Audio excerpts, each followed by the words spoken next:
성경의 말씀을 읽다 보면 고개가 끄덕여지는, 당연하게 받아들이는 말씀이 있는가 하면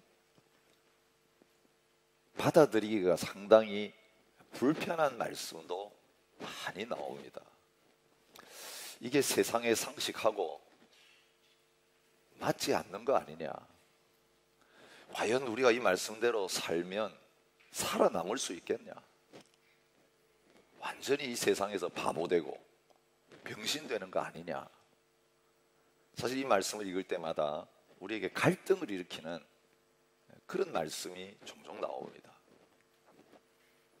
오늘 우리가 읽었고 우리가 지금 함께 생각하려고 하는 이 포도원 품꾼의 비유, 그렇습니다. 사실은 포도원 품꾼의 비유라고 이름이 붙여져 있지만 정확하게 제목을 붙인다면 좋은 포도원 주인에 관한 비유라고 할 수 있습니다. 여기 주인공이 품꾼이 아니라 이 품꾼들을 고용하고 품삯을 지불하고 있는 주인이기 때문에 그렇습니다. 여러분, 이 내용은 다시 설명할 필요가 없습니다. 글을 아시는 분이면 읽을 때 이거 뭘 뜻하는지 정확하게 나옵니다. 아마 농번기였던 것 같습니다. 여러분, 포도의 수확은 때를 놓치면 안 됩니다. 때를 놓치고 비가 와버리거나 그 따야 될 때 따서 시장에 내놓아야 되는데 그 시기를 놓치고 포도 수확을 하면 상품 가치가 떨어지기 때문에 그 수확해야 될 때에 수확하는 것이 중요합니다. 그래서 따야 될 것은 많은데 일손이 부족하기 때문에 아침에 나와가지고 품꾼들 들여보내서 일 시키는 것만이 아니라 저녁 문 닫기 1시간 전에라도 나가가지고 일할 사람이 있다면 한 사람이라도 더 들여서 일 시키는 게 시장에 내놓을 포도를 더 많이 수확하는 그런 결과를 가져오기 때문에 주인은 아침부터 저녁까지 나가가지고 일꾼을 찾게 되어 있습니다. 근데 문제는 하루의 일이 다 끝나고 저녁에 품삯을 지불할 때 발생하는 것입니다. 여러분, 이 세상의 시장 원리, 이 노동의 세계에도 마찬가지입니다. 많이 일한 사람이 많이 받고 적게 일한 사람은 적게 받는 것이 당연합니다. 그래서 제일 많이 받아야 될 사람은 아침부터 와가지고 일한 사람이고 제일 적게 받아야 될 사람은 문 닫기 1시간 전에 와가지고 일한 사람입니다. 그리고 받는 순서에 있어서도 제일 먼저 일한 사람이 먼저 받아야지요. 제일 먼저 와서 일했으니까 빨리 받아가지고 빨리 가는 것이 당연하게 느껴지는 겁니다. 그런데 이 포도원 주인은 제일 늦게 와서 일한 사람에게 먼저 품삯을 줍니다. 여러분, 결과적으로는 다 한 데나리온씩 받았잖아요. 이 한 데나리온은 하루 생활비입니다. 한 가족 먹고 사는데 꼭 필요한 돈입니다. 똑같이 한 데나리온을 주었는데 여러분, 모두가 공평하게 받았습니다. 그런데 비교해보면 어떻습니까? 12시간 일한 사람과 1시간 일한 사람 똑같이 받는 그런 일이 일어났으니 누가 많이 받았습니까? 제일 늦게 와서 일한, 적게 일한 사람이 제일 많이 먼저 받아서 떠나는 이런 일이 일어납니다. 여러분, 이 주인을 보면서 이게 내 일이라면 어떻게 반응할까? 여러분, 생각하실 겁니다. 여러분, 오늘 이 본문을 읽으면서 불편함을 느끼는 분이 있을 것입니다.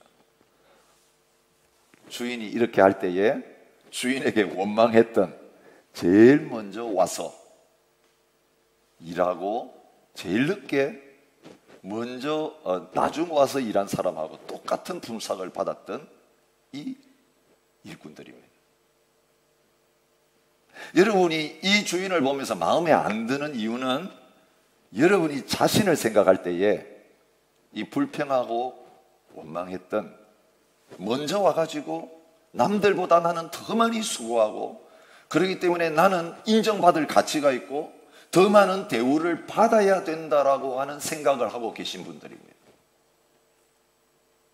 오늘 이 비유를 읽으면서 박수를 치고 과연 진짜 좋은 주인이구나 라고 하는 마음이 드시는 분들은 어떤 분들일까요? 이 세상 살아가면서 내 처지가 그 마지막에 포도원에 들어가서 일한 사람하고 너무 똑같구나. 이 세상에서는 항상 따라지였는데, 이 세상에서는 항상 마지막에 오고 꼴등이었는데, 하나님의 나라의 포도원에서 이런 일이 일어난다니까 나는 그 포도원 주인 만나가지고 그런 대우를 받으면서 살았으면 여한이 없겠다. 이 세상에서는 꿈도 꿀 수 없는 그런 대우를 하나님의 나라에서 받는다는 것을 이 비유를 통해서 확인하게 되니까 이 주인에 대해서 감사한 마음이 들고 그 주인의 일꾼이 된 것에 대해서 너무 자부심이 생기는 그런 마음을 가질 수밖에 없는 것입니다. 여러분, 성경을 읽을 때만이 그래야 되는 것 아니고 하나님의 나라를 이 세상에서 보여주는 교회 공동체 안에서도 우리는 세상의 사고에 익숙한 사람들에게는 불편함을 느끼게 만드는 그런 질서를 보여줘야 됩니다. 세상에서 잘 나가고 세상에서 대우받는 사람들이 교회 안에 들어와서 똑같은 자리에 앉아가지고 인정을 받고 대우를 받는 그런 것이 교회 공동체라면 오늘 하나님의 교회는 진정한 하나님의 나라를 이 세상 속에 보여주지 못하는 것입니다. 세상의 빛도 되지 못하고 소금도 되지 못하는 자리에 있는 것입니다. 여러분, 이 말씀을 실제로 살아내는 하나님의 백성들이라면, 하나님의 교회라면 세상의 질서, 세상의 가치관에 익숙한 사람들이 하나님의 교회에 와서 일어나는 일을 보면 불편한 마음을 가지게 돼야 그것이 진정한 하나님의 교회이고 하나님 나라의 가치와 질서를 보여주는 곳이 되는 겁니다. 여러분, 어제 선거가 있었습니다. 여기는 투표를 안 하면 벌금이 나오기 때문에 투표권을 가지신 분들 다 투표를 하셨을 것입니다. 여러분, 이 세상에서 사람을 뽑는 이 현장을 보면서 우리는 당연하게 여기고 있는 게 있습니다. 뭡니까? 1등 해야 살아남는다는 겁니다. 한 표라도 적은 2등은 당선되지 않는다는 겁니다. 누가 집권해서 수상이 되느냐, 어느 당이 집권해서 수상이 되느냐, 과반을 넘는 당은 저절로 되고 과반수를 얻지 못하면 군소정당을 끌어들여서라도 그 과반에서 한 표라도 더 많은 그 당은 집권당이 되고 한 표 적다는 것 때문에 집권하지 못하고 떨어지는 거예요. 결과는 여러분 아시죠? 집권하고 있는 정당이 계속해서 집권할 수 있는 그런 자리에 있게 되었습니다. 저는 투표권은 없지만 내심으로는 노동당이 됐으면 좋겠다 생각했습니다. 이유는 단 한 가지입니다. 이 노동당이 공약했던 것 중에 하나가 M4 공짜로 타게 해주겠다. 그 공약이 있었습니다. 우리 교회 성도님들 오시는데 이 토를 가까운 곳을 놔두고 이렇게 빙빙 돌아오시는 게 주일날은 괜찮잖아요, 그죠? 돌아와도 괜찮은데 이 평일에 이 밀리는 시간에 너무 시간 오래 걸린다는 그 이야기를 들으면서 그런 생각이 들었습니다. 물론 여러분, 이건 농담입니다. 우리가 찬찬히 비교해야 될 게 참 많이 있지만 그렇습니다. 그런데 이 정치 현실에서 일어난 일을 포도원 품꾼의 비유에다가 비교하면 어떤 선거가 이루어졌을까요? 선거 끝나고 출마했던 모든 사람들이 당선되는 그 일이 일어나는 것이 오늘 포도원 품꾼의 비유를 통해서 하나님 보여주시는데요. 한 사람만 당선돼서 승리해야 되는데, 그죠? 먼저 온 사람이, 1등한 사람이 승자 독식해야 되는데,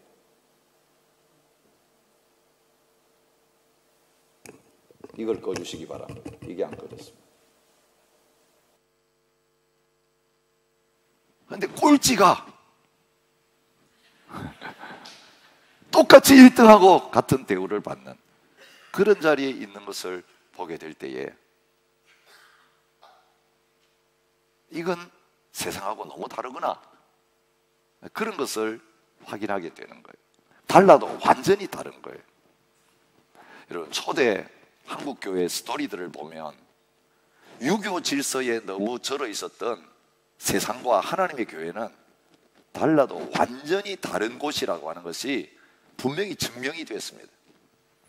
오늘 설교 제목처럼 하나님의 교회는 공로로 뭔가 하는 거 아니고 은혜로 되어지는 곳이구나 라는 것이 드러났습니다.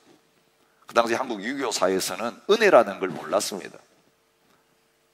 유교도 마찬가지고 이슬람교도 마찬가지고 유대교도 마찬가지지만, 그리고 불교도 마찬가지지만 열심히 노력해가지고 수고한 사람이 가장 많은 것을 얻게 되어 있습니다.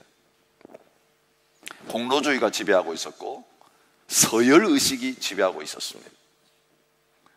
질서는 높고 낮은 그게 분명합니다. 두 사람이 만나면 항상 비교해 봅니다. 누가 높은가 누가 낮은가. 여러분, 자리 가지고 아주 신경 쓰는 곳이 유교 사회입니다. 한 살이라도 나이가 많은 사람이 높은 자리를 차지하게 되어 있습니다. 신분이 높은 사람이 높은 자리 차지하게 되어 있습니다. 사농공상 질서가 분명했습니다. 양반과 쌍놈 절대로 같이 어울리지 못했습니다. 남자와 여자 같이 있을 수 없었습니다. 어른과 아이 정확하게 구별이 되었습니다. 그리고 항상 영광을 받고 모든 권리를 누리는 사람은 제일 위에 있는 사람이었고, 그 아래 사람은 아무것도 제대로 누리지 못하는 그런 자리에 있었습니다. 하나님의 교회에서 그 질서가 뒤집어지는 일들이 일어난 것입니다. 제가 여러 번 예화를 들었기 때문에 잘 아시는 스토리일 거예요. 무어라고 하는 선교사님이 1893년에 서울에서 승동교회라고 하는 교회를 세웠습니다. 나날이 부흥하는 가운데 장로를 뽑아야 되는데 그 교회에서 장로로 뽑힌 사람이 박성춘이라고 하는 사람입니다. 그 박성춘이라는 사람은 신분이 어떤 사람이냐면 백정 출신입니다. 여러분, 그 교회 양반들도 많이 있었습니다. 배운 사람들도 많이 있었습니다. 백정, 배우지 못한 사람입니다. 사람 취급도 안 하던 천민 취급받았던 사람입니다. 근데 하나님의 교회가 세워졌을 때에 그 영적 리더의 자리에 이 백정 출신의 박성춘이 세워지게 되는 일이 일어났습니다. 근데 이게 이 교회만 일어난 일이 아니었습니다. 그 옆에 게일이라고 하는 선교사가 1893년에 설립한 연동교회가 있었습니다. 거기에 천민들도 있었고 소수의 양반들도 있었습니다. 1904년에 거기도 첫 번째 장로를 세워야 되는데 고 찬익이라고 하는 분이 장로로 세워졌습니다. 이분의 신분은 뭐냐? 갓밭이었습니다. 갓 만드는 천민에 속하는 그런 사람이 세워졌습니다. 여러분, 하나님의 교회 안에서 하나님의 질서가 선포되고 하나님의 뜻이 나타나게 되면, 여러분, 이 좋은 포도원 주인이 하나님 나라의 은혜의 원리로 품삯을 주기 시작할 때에 불평하고 원망하는 사람이 나타나게 된 것처럼 하나님의 교회 안에도 그런 일이 일어났습니다. 여러분, 세례받고 예수 믿고 교회 안에 들어와 있었지만 마음 중심에는 유교의식이 없어지지 않은 사람들이 있었어요. 세상의 가치관과 의식을 그대로 가지고 있는 그런 사람들이 교회 안에 있었습니다. 하나님의 교회 공동체가 시끄럽고 분쟁이 일어나고 시험에 드는 이유는 딴 거 아니에요. 하나님의 질서를 받아들이지 못하고 이해하지 못하는 사람들이 세상의 가치관과 기준을 가지고 와가지고 들이대면서 그대로 해야 된다라고 주장하기 시작할 때, 내 권리를 내세우기 시작할 때 그런 역사가 나타나는 겁니다. 이 두 교회에서 일어난 똑같은 결과가 있습니다. 어떤 결과가 일어나는지 아세요? 이 일이 일어난 다음에 두 교회, 승동교회, 연동교회 모두에서 양반들이 교회를 떠났습니다. 그리고 따로 교회를 세웠습니다. 이 천민들하고는 더 이상 같이 하지 못하겠다. 여러분, 요즘 교회 안에서 일어나고 있는 일들 아닙니까? 교회 선거 한번 있고 나면 우르르 빠져나가고, 교회가 개척되고 분열돼서. 근데 그 동기가 뭐가 있습니까? 내가 주장하고 싶다는 거예요. 내가 왕노릇하고 싶다는 거예요. 여러분, 우리가 고백할 때 교회의 머리는 예수 그리스도십니다 해놓고는 세상의 질서와 원리를 가지고 주님이 세우시려고 하는 교회 공동체, 주님이 경영하시는 포도원과는 다른 포도원을 만들어가고 있는 것이 특별히 우리 한국 교회의 비극입니다. 2000년을 시작하면서 공자가 죽어야 나라가 산다라고 하는 책이 나온 적이 있었습니다. 찬반 논쟁이 많았습니다. 그 책이 나온 다음에 목사님들이 이굴동성으로 주장한 내용이 있습니다. 칼럼을 쓰면서 그 뒤로 막 쓴 게 공자가 죽어야 교회가 산다. 여러분, 그리스도인이 됐는데 여러분, 한국 사회 속에 있는 권위주의, 서열의식, 공로의식, 비교의식, 신분의식, 이런 게 고스란히 우리 속에 있으면서 하나도 바뀌지 않았기 때문에 하나님의 교회가 돌아가는 실제적인 원리를 보면 서열에 따라서, 누가 공로를 많이 세웠는가에 따라서 지도자가 되기도 하고, 또 구원까지도 그걸 통해 받는다고 막 주장하기도 하고, 그래서 충성 경쟁을 시키고 열심히 봉사하고 헌신하게 하는데 상 주는 것 가지고 다 하는 거예요. 총동원주의를 하면 전도 제일 많이 하는 사람에게는 금으로 뭘 만들어주고, 그죠? 이게 주일학교 때부터 우리가 배우는 게 누가 잘하나, 선착순, 뭐 이런 거, 그죠? 우리 단기 선교할 때도 선착순입니다. 그러면 눈치 빠른 사람 빨리 하는데 좀 이게 뭐 광고도 모르고 이게 뭐지 하다가 늦게 가면 이미 문이 닫혔어요. 이게 교회가 되고 있는 거예요. 실제적으로 우리가 느끼는 교회 모습이에요. 그래서 세상에서 이 경쟁에서 실패하고 낙범한 사람들이 소망을 가지고 교회에 들어왔다가 여기도 내 자리가 없구나, 그리고 낭망해서 떠나가는 거예요. 우리가 하나님 나라를 제대로 보여주지 못하기 때문에 일어나는 일입니다. 근데 위로가 되는 건 뭐냐 하면요, 예수님 당시도 이 유대 사회가 우리 한국의 유교 사회하고 너무 비슷했어요. 양반 노릇한 사람들이 누굽니까? 서기관과 바리새인들이었어요. 여러분, 그들은 자기가 최고라고 생각했어요. 영적으로도 최고고 사회적으로도 최고고, 그러니 하나님 나라에서도 대우받아야 된다고 주장하면서 그들이 모이면 누가 높은 자리에 앉는가, 그게 경쟁이었습니다. 그죠? 시장에 가면 누가 나한테 인사를 해주는가, 대우받는 것이 그들의 중요한 과제였습니다. 그러나 속에는 여러분, 유교시대, 유교사회의 양반이 위선이 가득 찬 사람이었던 것처럼 사람들 앞에 나타날 때는 그럴듯한데 혼자서는 온갖 짓들을 다 하고, 그죠? 역사를 제대로 보려면 정사를 봐야 될 게 아니라 야사를 봐야 돼요. 야사를 보면 이 정치가 어떻게 돌아갔는가 그게 정확하게 나와요. 겉으로는 멋있게 정치가 되어지는 것 같은데 뒤에는 온갖 파벌과 당쟁과 시기와 질투가 가득한 곳이 사회였습니다. 여러분, 그 예수님 당시 유대 사회에 지배하는 원리는 뭐냐 하면 율법주의입니다.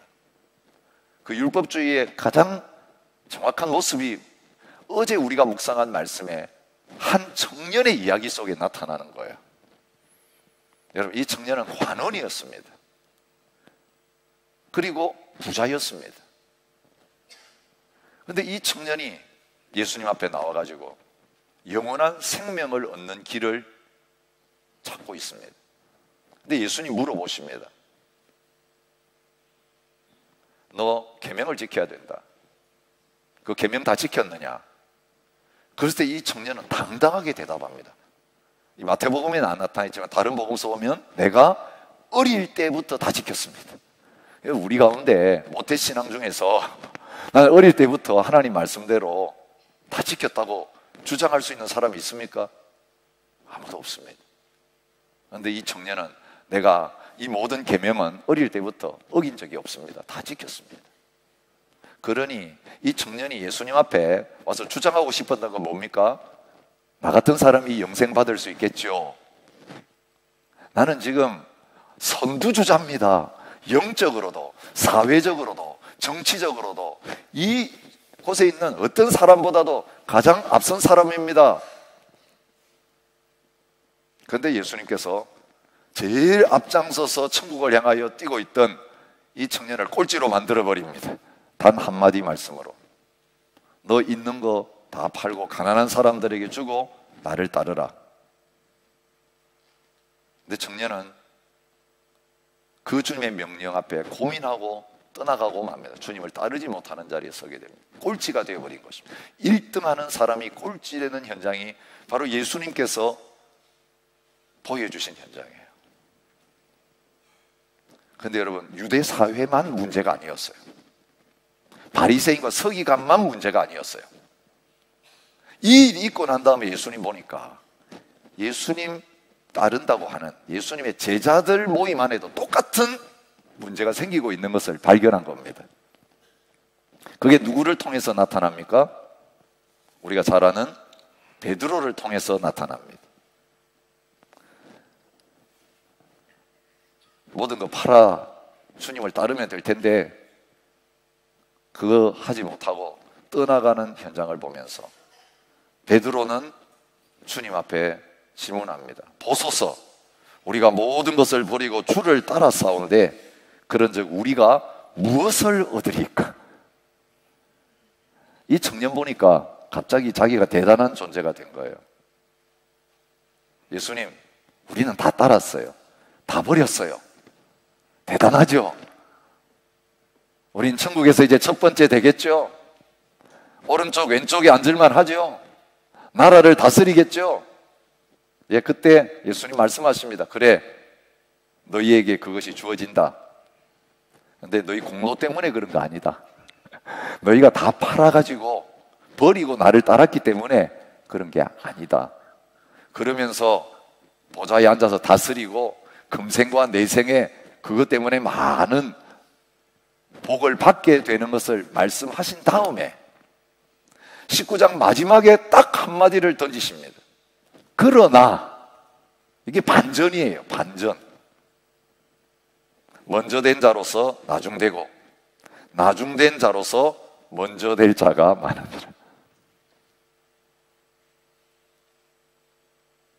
여러분, 제자들은 예수님이 지금 십자가의 길을 가고 계시는데 그 십자가의 길 가시면서 못 박혀 죽으시는 곳이 예루살렘이잖아요. 예루살렘에 가까이 오면 올수록 더 경쟁이 치열하고 뒤에서 자기들끼리 막 다투고 있습니다. 누가 큰 자니까 예수님 앞에 18장에 질문하잖아요. 마태복음에는 점잖하게 예수님께 와서 누가 큰 자입니까? 질문하고 있지만 다른 복음서를 보면 예수님 따라오면서 자기들끼리 누가 높은가 경쟁하고 싸우고 있었어요. 그래서 예수님이 집에 들어갔을 때 물어보는 거예요. 너희들 뭐 때문에 싸웠냐? 그럴 때 이실직고합니다. 누가 높은지 우리 싸웠습니다. 왜 싸웠을까요? 예수님 예루살렘에 가는 건 그들의 세상적인 사고 가치관으로 왕 되려고 갑니다. 메시아 되려고 갑니다. 메시아가 되면 유대 나라를, 다윗의 왕국을 다시 세울 겁니다. 왕국을 세우면 왕만 있어가지고 됩니까? 거기에 조각을 해야 됩니다. 그러면 장관들이 필요하고 대신들이 필요한 거죠.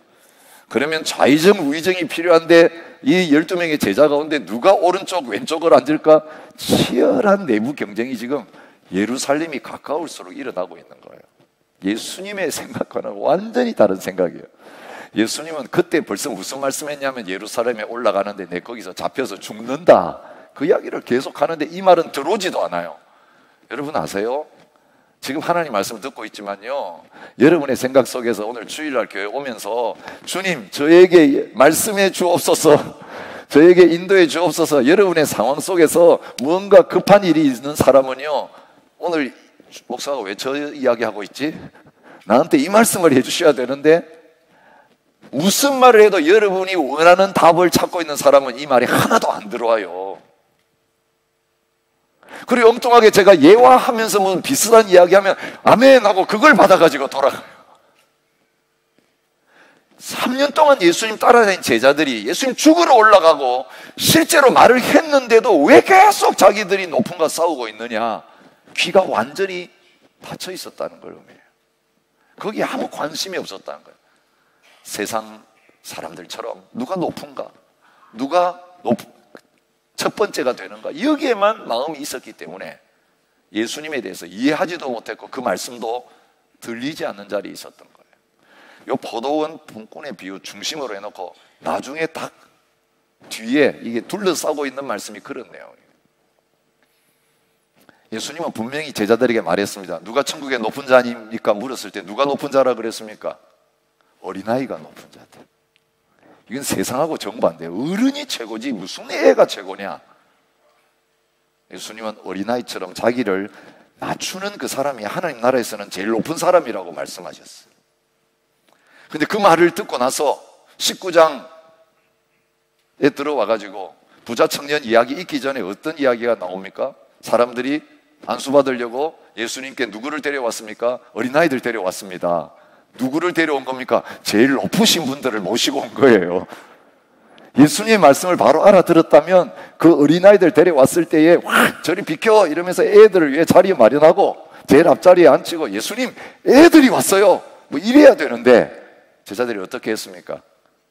애들은 저리 가라. 약장사처럼 그렇게 애들 쫓아보내버렸어요. 애들은 시끄럽고 애들이 어떻게 여기 와서 예수님 만나고 예수님 접견할 수 있냐? 저 가라. 꾸짖었다고 말하고 있어요. 얼마나 제자들의 사고방식이 예수님 말씀을 들으면서도 안 바뀌고 있는가를 보여주는 거예요. 그런데 예수님은 제자들조차 쫓아내었던 나중이라고 꼴찌라고 생각했던 이 어린아이들을 내게 오는 것을 용납하고 금하지 말라. 그리고 안수하고 축복하고 돌려보냈어요. 여러분 이 비유가 끝나고 나면 어떤 사건이 나옵니까? 예수님께서 고난을 예고하신 다음에 눈치 빠른 세베대의 아들들 두 사람이 있죠. 야고보와 요한입니다. 그 아버지가 세베대입니다. 자기 힘으로 안 되니까 치맛바람을 일으킵니다. 어머니 동원해가지고 세베대 아들들의 어머니가 와가지고 예수님에게 청탁을 합니다. 요즘은 이 청탁했다면 큰일 납니다. 한국에서 과거에 청탁하고 지금 청탁해가지고 다 쇠고랑 사는 거 보시는데 이것은 끊을 수 없는 병폐입니다. 성경에도 등장합니다. 어머니 동원해가지고 예수님 당신의 나라 임하면 내 아들 오른쪽 왼쪽에 앉게 해주십시오. 이거 부탁하고 있는 거예요. 어머니만 그런 게 아니라 이 아들들도 또 마찬가지였고 이걸 바라보고 있는 제자들도 그걸 보면서 화를 낸 거 보니까 똑같은 기대감을 가지고 있는 걸 볼 수 있죠. 이놈들이 선수 쳤구나. 그래서 이 중요한 자리를 차지하려고 하는구나. 세상에서는 이런 원리가 통할지 모르지만 하나님 나라에서는 안 된다.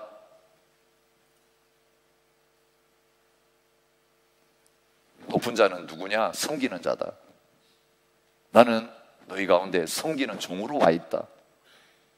하나님 나라의 질서를 비유로 말씀하지 않으시고 실제 경쟁하는 그 현장 속에서 정확하게 찝어주고 계시는 것을 볼 수 있는 것입니다. 여러분, 하나님의 나라는 어떤 나라입니까? 반전이 일어나는 곳입니다. 여러분, 영화나 드라마에서 마지막에 뒤집어지는 걸 사람들이 참 즐깁니다. 여러분, 하나님 나라에 들어오셔가지고 이 세상의 질서가 뒤집어지고 극적인 반전이 일어나는 것을 즐길 수 있는, 불편해하지 마시고 그것들을 기대하고 그것들을 누리시는 저와 여러분이 되실 수 있기를 바랍니다. 낮은 사람이 높은 사람이다. 섬기는 자가 큰 사람이다. 작은 사람이 큰 사람이다. 예수님께서는 말씀을 통해서 그것을 분명히 드러내고 계시는 것입니다. 천국에 가면 깜짝 놀랄 일들이 세 가지 있다. 여러분 들으셨죠?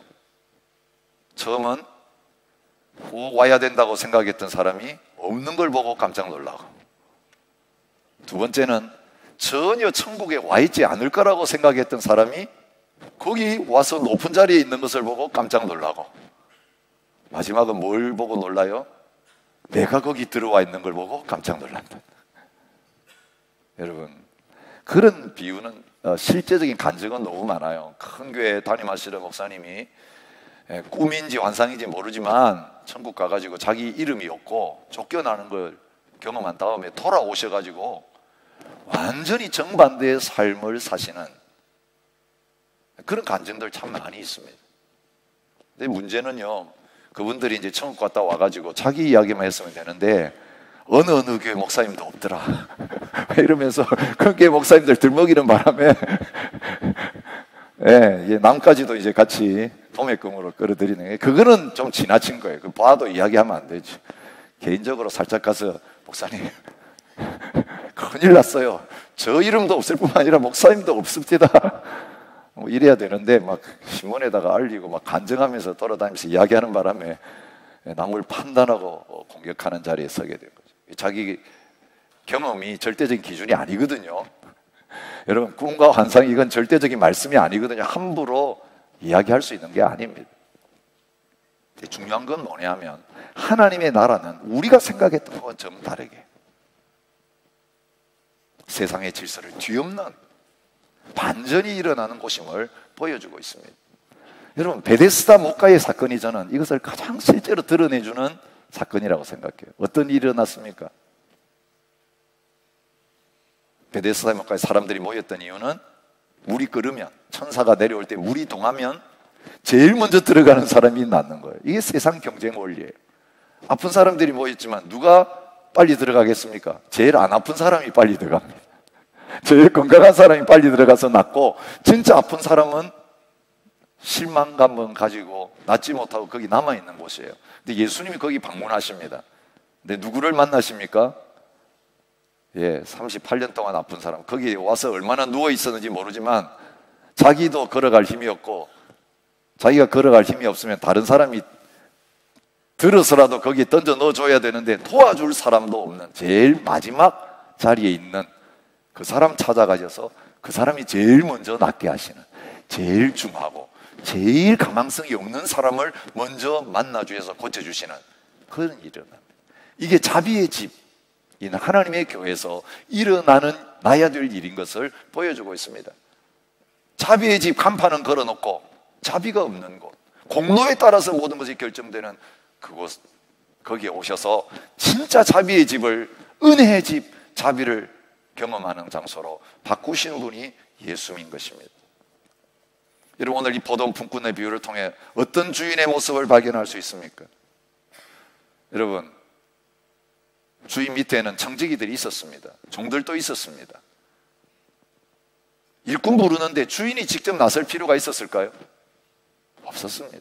나중에 삭설 줄 때는 누구를 시킵니까? 자기가 직접 안 주고 청지기들을 시켜서 품삯을 다 주라고 합니다.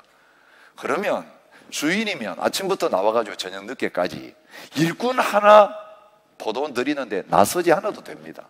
근데 이 주인은 자신이 직접 나서서 그 비천한 그 당시 사회 속에서 기준으로 보면 가장 밑바닥에 그 날품팔이 하고 살아가는 가난한 사람들을 찾아가가지고 제발 내 포도원에 와서 일해달라, 그렇게 부탁하는 모습을 보여주고 있는 거예요.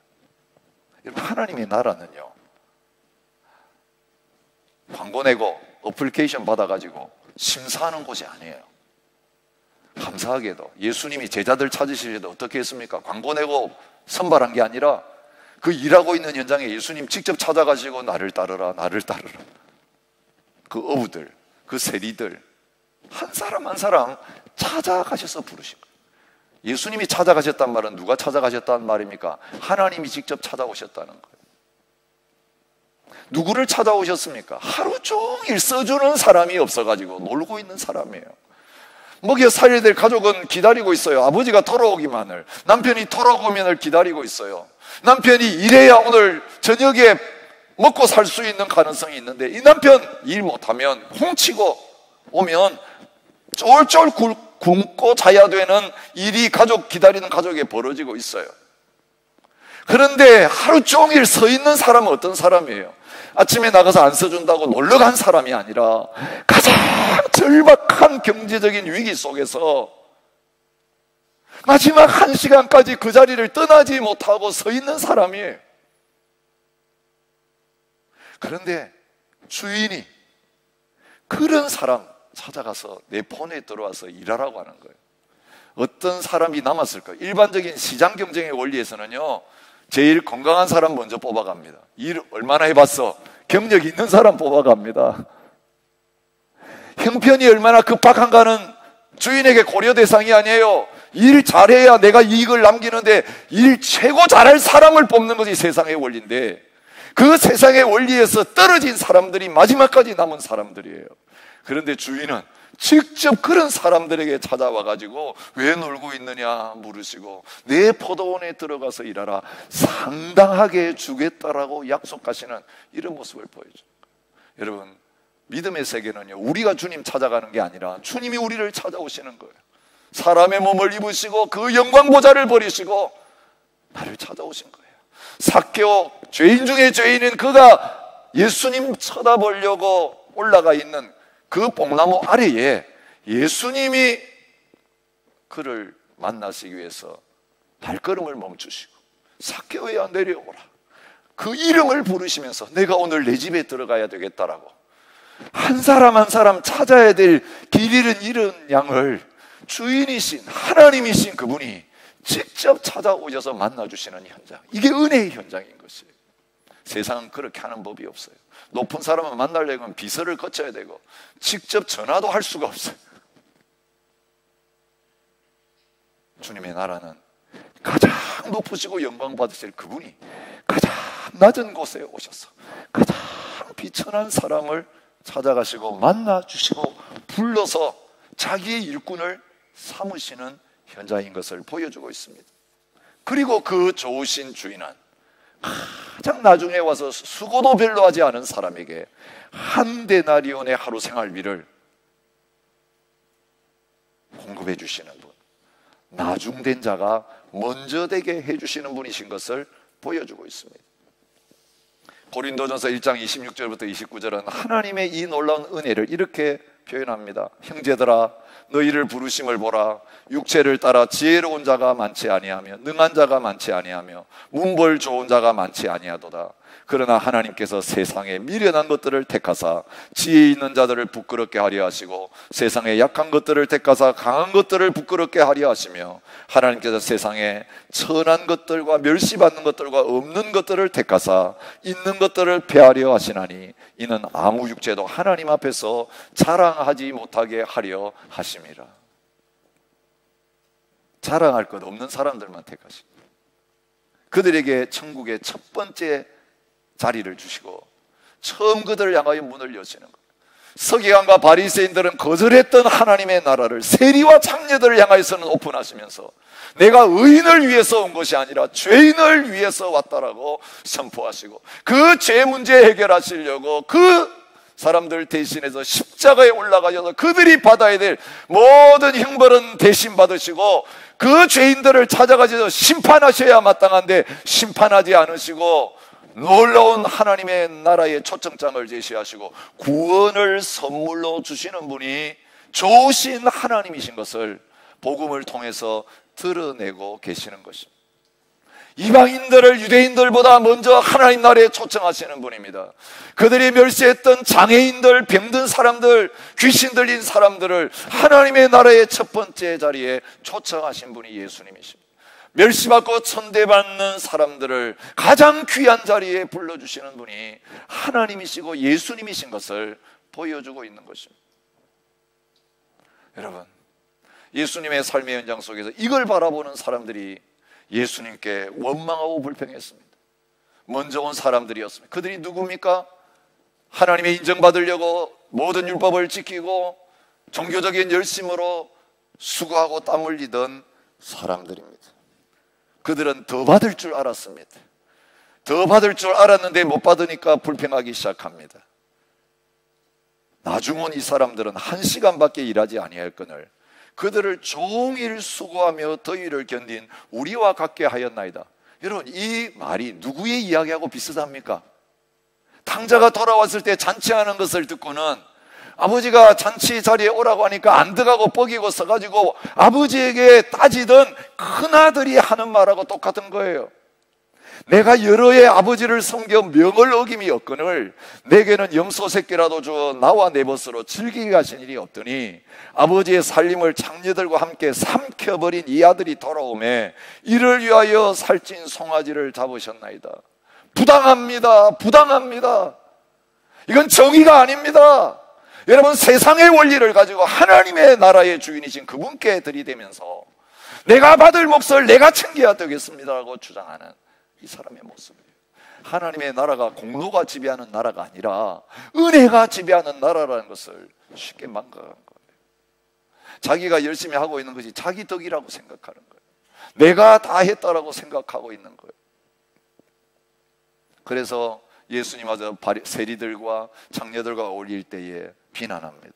너희 선생은 어떻게 세리와 죄인들과 함께 잡수시느냐? 세리와 죄인의 친구구나. 예수님을 비난했어요. 이 사람이 죄인을 영접하고 같이 먹는다. 비난했습니다. 여러분, 이 비난 앞에 주님은 조금도 요동하지 않습니다. 이 불평 앞에 조금도 변하지 않습니다. 내 것이나 가지고 가라. 나중은 이 사람에게 너와 같이 주는 것이 내 뜻이니라. 내 것을 가지고 내 뜻대로 할 것이 아니냐. 내가 선함으로 너가 악하게 보느냐. 그렇지 않다고 말씀합니다. 여러분, 오늘 예수님이 죄인인 우리를 의인 삼으시기 위해서, 꼴찌인 우리를 천국에 구원받는 제일 앞자리에 세우시기 위해서 우리 대신 꼴찌가 되셔서 십자가에서 저주와 형벌을 받으시고 죽으셨기 때문에 이 은혜로 말미암아 저와 여러분들이 하나님의 나라의 백성이 되고 구원받고 영생 얻는 자리에 서게 되었다는 사실을 기억하시기 바랍니다. 구원받은 것이 우리의 공로로 된 것이 아니라 하나님의 은혜입니다. 오직 믿음으로 값없이 의롭다함을 받는 자리에 서게 되었다는 사실을 성경을 통해서 강조해 주고 있는 것입니다. 구원만 은혜로 주신 것이 아니라 주님을 섬길 수 있도록 직분도 은혜로 주시고 섬길 수 있는 능력 있는 은사도 은혜로 우리에게 허락하여 주셨어요. 하나님의 나라에서는 내 돈 가지고 지불함으로 말미암아 살 수 있고 얻을 수 있는 것에 아무것도 없게 만드신 거예요. 모든 것이 풀이라고 써붙여 놓으시고 진짜 필요로 하는 사람들 그냥 다 가져가셔도 좋습니다. 하나님 나라는 거래하는 곳이 아니고 장사하는 곳이 아니라 필요한 사람들이 값없이 와서 포도주를 마시고 떡을 가지고 가고 생명수 샘물을 마시는 것이 은혜의 공동체인 하나님의 나라인 것을 보여주고 있는 것입니다. 여러분, 이제는 더 이상 지긋지긋하게 우리를 스트레스 받게 하고 힘들게 하는 이 공로의식, 율법주의, 신분의식 다 벗어버리고 하나님의 은혜만이 우리를 다스리는 그 복된 자리로 나오는 저와 여러분이 되시기를 바랍니다. 여러분, 이 은혜 받은 사람은 열심히 수고합니다. 남들보다 먼저 옵니다. 새벽에 해가 뜨자마자 와서 일합니다. 하루 종일 땀 흘려 일합니다. 그런데 이런 사람은 그렇게 일해놓고도 먼저 받으려고 하지 않습니다. 주인님, 저 사람 먼저 챙겨주세요. 저 사람이 더 힘들어요. 저 사람들 가족이 기다리고 있어요. 나는 그렇게 안 해주셔도 괜찮아요. 다른 사람들에게 첫 번째 자리를 양보합니다. 그리고 사람들이 그를 향하여 참 수고했습니다. 당신처럼 열심히 일한 사람이 없습니다. 그 말 들을 때마다 이렇게 반응합니다. 무익한 종이라 우리가 하여야 할 것을 한 것뿐이니라. 맨 나중에 만삭되지 못하여 난자 같은 내게도 보이셨느니라. 나는 사도 중에 가장 작은 자라. 나는 하나님의 교회를 박해하였으므로 사도라 칭함받기를 감당하지 못할 자니라. 그러나 내가 나 된 것은 하나님의 은혜로 된 것이니 내게 주신 그의 은혜가 헛되지 아니하여 내가 모든 사도보다 더 많이 수고하였으나 내가 한 것이 아니요 오직 나와 함께 하신 하나님의 은혜로라. 여러분, 이 은혜가 우리를 움직여 가야 돼요. 이 은혜 떨어졌으면 스톱하시면 돼요. 이미 주신 은혜 다시 깨닫는 이 사순절 기간이 되기를. 나 같은 죄인 살리신 그 은혜 나에게 가슴이 미어지도록 다시 깨달아졌어. 누구보다도 나는 더 큰 죄인입니다. 나는 죄인 중에 괴수입니다. 나는 은혜 받을 자격 없는 사람인데 나에게 왜 은혜 웬 사랑입니까? 나의 죄인됨이 더 깨달아지고 죄인됨이 깨달아질수록 하나님의 은혜가 더 그런 다가와서 그 은혜 때문에 다시 일어서고 그 은혜 때문에 아침부터 나가고 그 은혜 때문에 저녁 늦게까지 떼약볕이 내리 쬐어도 쉬지 않고 일하는 자리로 가고 그 은혜 때문에 모든 것을 마친 다음에 주님이 하셨습니다. 나는 아무것도 한 것이 없고 나이는 무익한 종입니다. 주장하고 챙기는 그것이 아니라 모든 것을 주님께 면류관 벗어서 다 던져드리고 나 죽은 사람들을 내보다 다 앞세워서 목말 태우고 가고 맨 마지막에 따라가면서 떨어진 사람 없는가를 챙겨나갈 수 있는 그 자리로 함께 나가설 수 있는 저와 여러분이 되시고 저희 교회가 되어질 수 있기를 주님의 이름으로 축복합니다. 우리 함께 일어나셔서 헌신하면서 찬양하며 나갔으면 좋겠습니다. 이 고백이 우리의 고백이 되어서 은혜 때문에 더 많이 수고하고도 감사하고 감격하고 나의 모든 것들을 내려놓을 수 있는 저와 여러분들 되시기를 바랍니다.